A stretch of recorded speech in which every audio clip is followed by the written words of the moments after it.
I wanted to share this concept of emotional bids. I think they make a really big difference in relationships if you are aware of them. So, this comes from research by John Gottman and team. And an emotional bid is basically it's usually when a person has a remark or makes some sort of gesture that is an invitation to connect with somebody else. And you can respond to emotional bids by turning towards the bid or by turning away.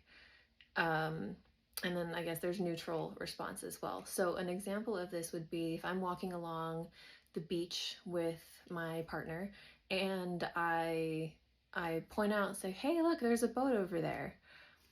What I'm doing is I'm actually placing an emotional bid. I'm looking for my partner to connect with me over this thing. So there's different ways that that person could respond. They could say, um, just like, uh-huh, and that's it. That's not a really positive response. That's kind of a bit of turning away.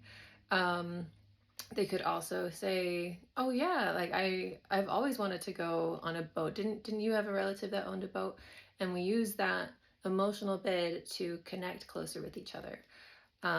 So that's just an example, but keep an eye out for the different emotional bids that you and the people that in your life uh, give to you. And this is the research was specific on like romantic relationships, but this applies to all relationships. That if you notice when your partner is giving an emotional bid and you turn towards your partner, you actually elevate the quality of your relationship.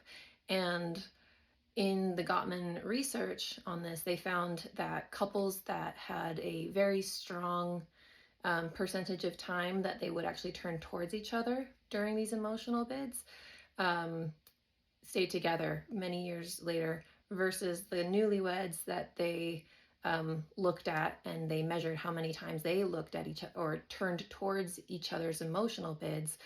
The newlywed couples that didn't do it as often, they were divorced within a few years.